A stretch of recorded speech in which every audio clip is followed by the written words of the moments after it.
Hello everyone, how are you? So, you have already gone through the two poems of Robert Frost. After that, now we are going to start the third poem of your book, First Flight, that is A Tiger in the Zoo. Which poem? A Tiger in the Zoo by Leslie Norris. So today we are going to study about the poem A Tiger in the Zoo. Before just going through to this poem, I want to ask you that how you are feeling while you are just, you can say, I will use this word, caged in your place. You are caged in your home during this lockdown. Definitely you want to be liberal. You want to get freedom. You want to just go outside. Because no one wants to live in any foundation. No one wants to live with any restrictions. So let's see that how a tiger who has been represented in the poem of Leslie Norris feels. Now Leslie Norris, who is a famous story writer, short story writer as well as poet also, he has explained about the two different tigers. Now you will say, which type of two tigers? One tiger, a tiger who lives, or you can say who is caged in a zoo, and another, a tiger who is in forest. It means a tiger who is caged in zoo and a tiger who is in forest. He has represented two tigers through this poem and given a contrast that how a tiger who is caged feel very isolated, feel very sad, and who has almost forgotten about his basic traits of hunting, of preying, or you can say of growling, or you can say of roaring. And a tiger who is in forest definitely lives unafraid, very courageous, not, you can say, no villager or no person can dare to flung any stone towards him because he is free. That tiger is free. So definitely that tiger can kill them. So that's why. But if a tiger is behind the bar, even a small child can also flung stone upon him. That is the difference which has been shown by this poem. Which poem? A Tiger in the Zoo. So let's start this poem. He stops. First of all, the poet has used this word he. He has given this word he. It means he has personified the tiger. He has used he. Basically हम लोग animals के लिए क्या use करते हैं? It. But here Leslie Norris has used he. He stalks in his vivid strips. It means जो tiger है वो stalks कहते हैं, जैसे कह सकते हैं चलना, walk करना, roam करना, ठीक है, इधर उधर घूमना. तो यानी कि जो टाइगर है वो घूम रहा है. किस चीज के साथ घूम कर रहा है? Vivid means bright. What is the meaning of vivid? Here its meaning is bright. It means उसकी बॉडी पे जो स्ट्रिप्स हैं, आपने देखा होगा टाइगर की बॉडीज पे बेटा स्ट्रिप्स होती हैं, धारियां बनी हुई होती है, लाइन सी होती हैं. तो वो जो स्ट्रिप्स है वो कैसी है? बहुत ब्राइट है. The few steps of his cage. It means वो जो टाइगर है with his bright strips वो क्या कर रहा है? वॉक कर रहा है. क्योंकि केज में उसको जो एरिया मिला हुआ है वो लिमिटेड है, तो जितना उसका बड़ा केज है वो उसमें वॉक कर रहा है. ठीक है. On pads of velvet quiet in his quiet rage. Now on pads of velvet quiet. Here what is the meaning of pad? Pad means क्या होता है? Pad is representing to his soft velvety paws. क्या है इसमें? उसके pause, उसके जो पंजे हैं उसको इंडिकेट कर रहा है ये पैड. इट मीन्स लाइक उसके जो पॉज है that is just cushion like. किसकी तरह से है? कुशन की तरह से, बहुत गद्देदार है। Of velvet quiet in his quiet rage, यानी कि वो अपने उस सॉफ्ट गद्देदार पैरों से, और आपने देखा होगा कि कोई भी चीज अगर बहुत सॉफ्ट है, आपने बहुत सॉफ्ट शूज पहने हैं पैरों में, तो उससे चलने में आवाज भी नहीं होती, तो उसकी कोई आवाज नहीं है, बहुत शांत, धीरे धीरे वो चल रहा है in his quiet rage. Quiet rage, rage means क्या होता है? गुस्सा, ठीक है, रेस मीन्स क्या होता है? गुस्सा। और हियर क्वाइट, देखो दो अपोजिट चीज है, वो शांत भी है और गुस्से में भी है। कहीं some time it's happens when situations are not in our control, but we are not satisfied, we are very angry, then in that situation we don't burst, हम burst नहीं होते हैं, हम क्या करते हैं? अपने एंगर को सप्रेस करने की कोशिश करते हैं। we became quiet, तो यहाँ पे भी as he is just caged, वो पिंजरे में बंद है और इस वजह से वो he is helpless, वो कुछ कर तो सकता नहीं है, so that's why his anger is very quiet, it means he is trying to control his anger. He is angry, but he is not expressing that anger. Is this clear? Please continue. He should be lurking in shadow. Lurking means क्या होता है? किसी चीज को छिप के देखना, चुपचाप। Shadow यहाँ पर किसी जैसे कह सकते हैं कि कुछ आपके bushes हैं, उन bushes के पीछे से वो छिप के देखता है। आपने देखा होगा जो टाइगर है वो जब शिकार के लिए जाता है, वो किसी पे भी अटैक करने से पहले वो पीछे छुप के चुपचाप देखता रहता है, लर्क्स, चुपचाप शांत बैठकर, छिप के, बिना किसी की नोटिस में आए हुए अपने डेस्टिनेशन को ऑब्जर्व करना। और यहाँ पे उसका डेस्टिनेशन क्या होता है? उसका प्रे, यानी जो उसका शिकार आने वाला है। तो यानी कि वो अपने लक्ष्य, उसका लक्ष्य क्या है यहाँ पे? जो भी उसका शिकार आने वाला है उसकी तरफ ऑब्जर्व कर रहा है, बट वो छिप के। He should be lurking in shadow, sliding through long grass, यानी जो जंगल में लंबी लंबी बड़ी बड़ी घास होती है उसमें वो धीरे धीरे स्लाइड करता हुआ आ रहा है। ऐसा नहीं कि बिल्कुल रन करता हुआ किसी चीज पे एकदम से प्रांस करता है, जंप करता है, वो धीरे धीरे मूव करता हुआ आता है, स्लाइड करता हुआ ना, धीरे धीरे स्लाइड करता हुआ आ रहा है। बिल्कुल आपने देखा होगा कि जैसे कुछ लोग टिप टॉप पे बिल्कुल दबे पांव आते हैं चुपचाप, ऐसे क्यों? वो चुपचाप आ रहा है क्योंकि अगर उसके शिकार को पता चल गया कि उसको पकड़ने के लिए कोई आ रहा है, उस पर अटैक करने के लिए कोई आ रहा है, तो वो अलर्ट हो जाएगा। तो टाइगर इज वेरी क्लेवर, वो क्या है? चुपचाप अपने प्रे को ऑब्जर्व करता है और फिर उसकी तरफ अटैक करने के लिए धीरे धीरे लंबी घास से होता हुआ बढ़ता है। कहाँ पे? किस तरफ? Near the water whole.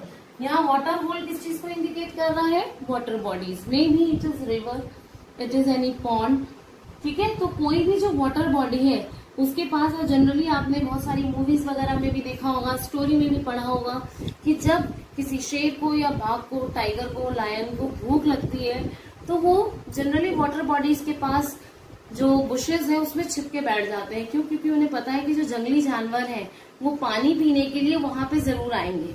When they will feel thirsty, they will come to that place and it will be the best opportunity when they can prey, okay, when they can prey them, जब वो उस पे attack कर सकते हैं, उसका शिकार कर सकते हैं। Where plump deer pass, यहाँ plump क्या मतलब क्या है? फैटी, जहाँ पे बड़ा हेल्दी, मोटा, ताजा, तगड़ा सा डियर पानी पीने के लिए आएगा और वो उसका शिकार कर लेगा। He should be snarling around houses at the jungle's edge। अब देखो वो फिर से क्या कर रहा है, यहाँ पर अब वो बता रहा है पोएट कि टाइगर को बेसिकली क्या करना चाहिए। जो टाइगर है जो कि कहाँ पे है? जू में है, उसका बेसिक कैरेक्टरिस्टिक्स क्या है, उसके मेन ट्रेट्स क्या है, कि उसे क्या करना चाहिए? जब कोई पास ऑन हो, आसपास में हो, तो उस पर देख के उसे घुर्राए, ठीक है ना। He should be snarling around houses। Houses यहाँ पर किस चीज को डिनोट कर रहा है? वो रेजिडेंशियल एरिया, वो रहने जहाँ पे आबादी है, जहाँ पे जो पॉपुलेटेड एरिया है, जहाँ पे लोग रहते हैं। जनरली टाइगर वहां नहीं जाते, क्यों? क्योंकि वो कहाँ पे? एट द जंगल एज, जंगल की बाउंड्री जहाँ खत्म होती है वहां से लोगों का रहना शुरू हो जाता है। वहां पे पॉपुलेशन, वहां पे आप ये देख सकते हो डेवलपमेंट है, लोगों ने अपने घर बना के लोग रहते हैं। तो कम से कम वो उस बाउंड्री पे अगर वो क्या करेगा? ग्राउल करेगा। स्नार्लिंग मीन्स ग्राउल, गुर्राएगा, रोर करेगा, तो उसके शोर से, उसके रोरिंग से, उसके ग्राउलिंग से लोग डर जाएंगे और कोई उस तरफ एंटर नहीं करेगा। तो ये उसका कैरेक्टर है, यानी कि वो एक्सपेक्ट कर रहा है पोएट कि टाइगर को ऐसे बिहेव करना चाहिए, उसे ग्राउल करना चाहिए। Baring his white fangs his claws, और उसे क्या है, बारिंग मीन्स ओपन करना, खोलना, मुंह शो करना, दिखाना, उसे दिखाने चाहिए अपने वाइट फैंग्स। फैंग्स कहते हैं जो आपने टाइगर के देखे होंगे साइड में लंबे लंबे बड़े से दांत, जिसको देख के डर लगता है, ऐसा लगता है कि बस ये तो फाड़ के खा जाएंगे। तो वो क्या है उनके, क्योंकि प्रोटेक्शन के लिए उनका वेपन है ये, तो उसे वो शो करना चाहिए ताकि लोग उससे डरें। ठीक है, baring his white fangs, his claws, terrorizing the village, वो अपने जबड़ों को, अपने पंजों को, पहने पंजों को दिखाए, किसको दिखाए, विलेजर को, और ताकि लोग उससे डरे, ताकि लोगों के अंदर उसका डर रहे। अच्छा, वो डर रहेगा तो डेफिनेटली लोग उसको पकड़ेंगे नहीं, उसको केस नहीं करेंगे, ठीक है ना, और उसके ऊपर पत्थर नहीं मारेंगे, उसे तंग नहीं करेंगे, क्योंकि हम तंग तब करते हैं किसी को जब हम डोमिनेट तब करते हैं किसी को जब हम उससे ज्यादा स्ट्रांग होते हैं, या हमें पता है कि इस समय हमारी सिक्योरिटी बिल्कुल श्योर्ड है। यहाँ पे जो टाइगर जू में है उसके सामने जब हम खड़े होते हैं, as he is behind the bar, so definitely we feel that we are secure. So it means when we will have the assurance of our security, then only we can dare to take any chance of going in front of the tiger. So that paragraph is clear to you. Now come to the next. But he is locked in a concrete cell. अभी मैंने आपको बताया, यानी कि जब हमें पूरा पता हो कि हाँ हमारी सिक्योरिटी बिल्कुल श्योर है। Here he is locked in a concrete cell. Concrete means concrete cell किसे कहते हैं? A small case which is made of cement, sand and stone. यानी इनके सीमेंट, स्टोन, सैंड इनके मिक्सचर से बना हुआ। आपने देखा होगा जो हमारे घर की बिल्डिंग वगैरह भी हम बनाते हैं किससे, कंक्रीट, जो सारा उसका मिक्सचर होता है उससे बना हुआ उसका सेल है। यानी कि चिड़ियाघर में आप जब जाते हो तो उसकी वो जो बाउंड्रीज है किससे बनी हुई होती है, वो जो उसका सेल है किससे बना हुआ है, that is made of cement, sand and stone. So that's why the poet is saying this is a concrete cell. His strength behind bars. उसकी जो ताकत है, उसका जो गुस्सा है, सब उसे आएगा भी गुस्सा तो उसके और आपके बीच में क्या आ जाएगा, बार्स आ जाएंगी। तो यानी उसकी जो शक्ति है, उसकी जो ताकत है, उसकी जो स्ट्रेंथ है, everything is behind the bars. Stalking the length of his cage. Stalking means he is moving slowly and quietly in very threatening and angry way. It means उसे बड़ा गुस्सा है, गुस्से में, क्योंकि जो विजिटर्स हैं, जो जू में आने वाले लोग हैं, उसकी तरफ देख रहे हैं, कुछ हंस रहे हैं, कुछ एंजॉय कर रहे हैं, कुछ उस पर पत्थर मार देते हैं, कुछ लोग उसे तंग करते हैं, कुछ उसके ऊपर कुछ फेंक देते हैं। तो ये सारी चीजें उसे क्या है, बहुत अनॉय करती हैं। और दूसरी चीज सबसे बड़ी बात, क्योंकि वो पिंजरे में है, वो कैद है, तो इस पिंजरे में वो बड़े गुस्से में मूव कर रहा है, बहुत गुस्से में उस केस की लेंथ को कवर करता है, कभी इधर जाता है कभी उधर आता है। Ignoring visitors. नाउ वो क्या कर रहा है, क्योंकि उसे पता है ही इज हेल्पलेस। क्यों हेल्पलेस है, क्योंकि वो पिंजरे में बंद है, as he is in the case, so that's why he is trying to ignore the visitor. अगर वो उस पिंजरे से बाहर होता, वो खुले जंगल में होता, देन डेफिनेटली अगर उसे कोई परेशान करता, कोई तंग करता, तो he is going to give the answer by attacking on him. But here he is trying to ignore the visitor. Why he is ignoring the visitor? Because he know that there is no chance to get out of from that case, as he is definitely kept in the zoo behind the bars. तो उसको कोई उम्मीद तो है नहीं वो उससे बाहर निकल जाएगा, और वो क्या कर रहा है, उन्हें इग्नोर कर रहा है। अब इग्नोर करने के दो कारण हैं, एक क्योंकि वो केज में है, और दूसरा उसे पता है उनमें से कोई भी, सब लोग उसे तंग कर रहे हैं, और उनमें से कोई भी ऐसा नहीं है जो उसको वहां से छुड़ाने के बारे में सोचता हो, जो उसको ये सोचता हो कि इस केस से उसको निकाल लिया जाए, उसको वहां से रिलीज कर दिया जाए। सो that's why he is just ignoring. And another thing is what?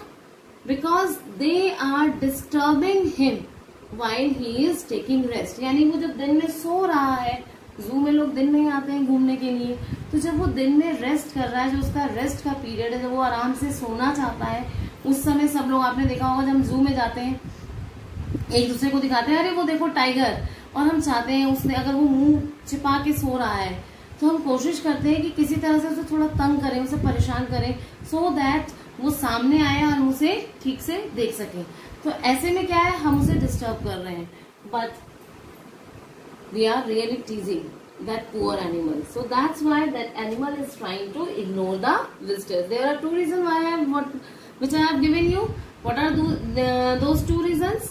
One, as visitors are disturbing him, okay, in his sleep, or you can say just because of the visitors he is not able to take his proper rest. Another thing, because he know that no one is going to help him, no one is going to release him from that case. That's why he is trying to ignore, and he know that he cannot show his strength by coming out. Now next, he hears the last voice at night, the patrolling cars and staring with the brilliant eyes at the brilliant stars.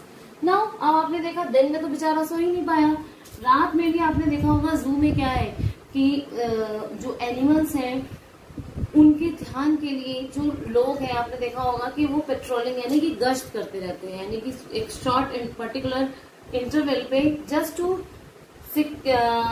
to ensure the security that everything is safe and fine or not. They used to take round, people used to take round. और जो आप कह सकते हो जो जू के जो लोग हैं, जो वहाँ के ऑफिसर्स हैं, जो वर्कर्स हैं, एम्प्लॉइज हैं, वो वहाँ पर क्या है सर्टेन इंटरवल पे पेट्रोलिंग करते हैं, यानी कि राउंड लेते हैं, गश्त लेते हैं. अब उनकी कार की आवाज, उनके आने जाने की आवाज भी उसको सोने में डिस्टर्ब करती है. दिन में विजिटर्स और रात में ये वहाँ के जो एम्प्लॉइज हैं, जो वर्कर्स हैं, जो ऑफिसर्स हैं, जो पेट्रोलिंग टीम है, वो उसकी वजह से डिस्टर्ब होता है. एंड इस that's why that tiger is continuously watching. He is steering यानी कि लगातार देखना, कॉन्टिन्यूअसली वॉच करना, ऑब्जर्व करना, देखना, घूरना. किसी देख रहा है अपनी ब्रिलियंट, अपनी ब्राइट आईज से. आपने देखा ना टाइगर की आईज कितनी ब्राइट होती हैं. अपनी उस ब्राइट आईज से उस ब्रिलियंट स्टार, ब्रिलियंट यानी कि शाइनिंग स्टार्स को देखना. क्योंकि देखो एक चीज है, because that is the only hope which he is having, that one day he will get the freedom as that open sky is free. Okay, and two things are common here for which is going to make him realize about his freedom. कि वो जिस तरह से जंगल में भी खुला आसमान, उसी तरह से वो तारे देखता है, आराम से लेट के रेस्ट कर सकता है. तो वो ओपननेस उसे कहाँ दिखाई दे रही है, स्काई में. तो इसी वजह से उस स्काई को देख के there is a, you can say glimpse of hope in his eyes. There is a glimpse of hope, एक झलक है उसकी आंखों में. there is a glimpse of hope in his eyes that he is realizing one day he will set free from that cage and he will reach to his own place. His own place means to his own you can say abode, or abode is here indicating to the forest. कि एक दिन वो यहाँ से आजाद होकर जंगल में चला जाएगा, जो उसका natural habitat. Okay, I hope that this is quite clear to you. So keep watching my videos and understand the poetry in a very, very easy way. Thank you.